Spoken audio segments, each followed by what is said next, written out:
बिस्मिल्लाहिर्रहमानिर्रहीम। अस्सलामुअलैकुम। Welcome back to my YouTube channel cooking with Saba. उम्मीद है आप सब खैरियत से होंगे। अल्लाह पाक हम सब के रिज़्क़ में बरकत अता फ़रमाए। आज मैं आपके लिए बहुत ही शानदार रेसिपी लेके आई हूँ जो कि शवारमा सॉस की रेसिपी है, रेड वाली और वाइट वाली। बिल्कुल बिल्कुल मार्केट जैसी बन के तैयार होगी। आपने बस मेरी रेसिपी को एंड तक लाजमी देखना है और एक एक स्टेप को फॉलो करना है, तो देखिएगा आपकी कितनी शानदार ज़बरदस्त सॉस बिल्कुल मार्केट जैसी रेडी होगी। हर एक चीज़ हम घर पे तैयार करेंगे, कोई बाहर की चीज़ ऐड नहीं करेंगे। चलते हैं रेसिपी की तरफ। सबसे पहले हम लेंगे धड़ा मिर्च, जो कि मैंने 6 टेबल स्पून ले ली। अच्छे से आपने इसको साफ़ कर लेना है। उसके बाद हम अभी इसमें 5 टेबल स्पून सिरका ऐड करके इसको एक साइड पर रख देंगे ताकि ये थोड़ी सी नरम हो जाए। अगर आपके पास टाइम कम है तो आप फ़ौरन भी कर सकते हैं, वरना आप कोशिश करें कि इसको थोड़ी देर डिप करके रख दें ताकि ये थोड़ी सी सॉफ्ट हो जाए। उसके बाद हम बाकी चीज़ें ऐड करते हैं, जिसमें 5 टेबल स्पून के जितना मैं अभी सिरका और शामिल कर दूंगी। हम इसमें पानी वगैरह शामिल नहीं करेंगे, जस्ट सिरका ही ऐड करेंगे। सिरका ऐड करने के बाद अब मैं इसमें 2 table spoon soya sauce add करूँगी। बहुत ध्यान से आपने रेसिपी देखनी है। उसके बाद 2 टेबल स्पून हम चिली सॉस ऐड करेंगे। 3 जवे लहसुन के डाल के इसको अच्छे से मिक्स करके एक साइड पे रख देंगे। दूसरी तरफ अब अभी मैंने ब्लैक काली मिर्चें पीस के एक साइड पे रख ली थी। ग्राइंडर की छोटे वाली डिब्बी लेंगे, इसमें बहुत जल्दी ये सॉस बनकर तैयार हो जाती है। एक अंडा लेंगे, 5 गार्लिक के जवे लेंगे। उसके बाद हाफ़ टी स्पून नमक, हाफ़ टी स्पून चीनी, half tea spoon black pepper और 1 टेबल स्पून सफ़ेद तिल, जिनको हम ड्राई रोस्ट कर लेंगे हल्का सा।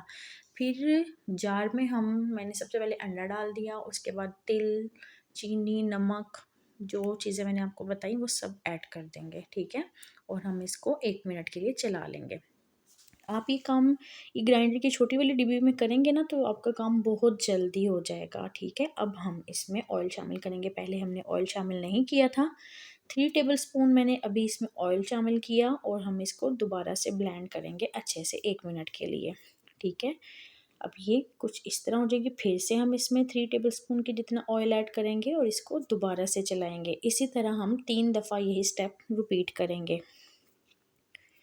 देखें सॉस हमारी कितनी अच्छे से गाढ़ी हो गई है। अब हम इसको थोड़ा सा पतला करने के लिए, पानी आपने बिल्कुल भी इस्तेमाल नहीं करना, वरना इसकी शेल्फ़ लाइफ कम हो जाती है और ये ख़राब बहुत जल्दी हो जाती है। 3 टेबल स्पून के जितना मैंने इसमें ऑयल यूज़ किया और देखें माशाल्लाह से कितनी ज़बरदस्त हमारी सॉस तैयार हो गई, बिल्कुल परफेक्ट टेस्ट के साथ। अब मैं इसको एक प्याली में निकाल लूँगी। देखें माशाल्लाह से आपने इस रेसिपी को सेम इसी तरह फॉलो करना है। आप इसको पिज़्ज़ा के ऊपर भी यूज़ कर सकते हैं टॉपिंग के लिए, और शवारमा में भी यूज़ कर सकते हैं। उसके बाद हम अब रेड वाली सॉस रेडी करेंगे। सबसे पहले मैंने इसको ऐड करके इसको अच्छे से हल्का सा 7-8 सेकंड के लिए हल्का सा ब्लेंड कर लेंगे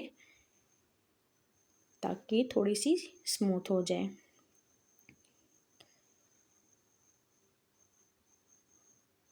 अच्छे से हमने इसको चला लिया क्योंकि इसको थोड़ा सा टाइम लगता है। अब हम इसमें ये देखें अभी ये बहुत ज़्यादा थिक है। हम अभी 5 टेबल स्पून की जितना सिरका और ऐड करेंगे और इसमें हाफ़ टी स्पून नमक ऐड करेंगे, क्योंकि हमने पहले नमक ऐड नहीं किया था, क्योंकि सोया सॉस, चिली सॉस वगैरह पे भी नमक होता है, इसलिए आपने इसमें नमक बहुत ध्यान से इस्तेमाल करना है, ठीक है। देखिए माशाल्लाह से हमारी ये वाली सॉस भी तैयार हो गई। आप इसको बनाकर आराम से फ्रिज में 1 महीने के लिए स्टोर कर सकते हैं, क्योंकि इसमें पानी बिल्कुल भी इस्तेमाल नहीं हुआ और ये ख़राब भी नहीं होगी। आप इसको हर तरह के शवारमा में यूज़ करें और कोई आपको कह नहीं सकेगा कि आपने ये घर पे बनाई है, क्योंकि ये बिल्कुल कमर्शियल रेसिपी है, बिल्कुल बाज़ार की जैसी बन के तैयार हुई है। शायद उससे भी ज़्यादा मज़े की ये बनती है। आपने लाजमी मेरी रेसिपी को ट्राई करना है और फीडबैक लाजमी शेयर करना है। इसी तरह झटपट से बन जाने वाली सिंपल और यम्मीएस्ट रेसिपीज़ देखने के लिए मेरे चैनल को लाजमी सब्सक्राइब करें और वीडियोस को लाइक करें और एक अच्छा सा कमेंट भी करें। नेक्स्ट वीडियो तक के लिए अल्लाह हाफिज़।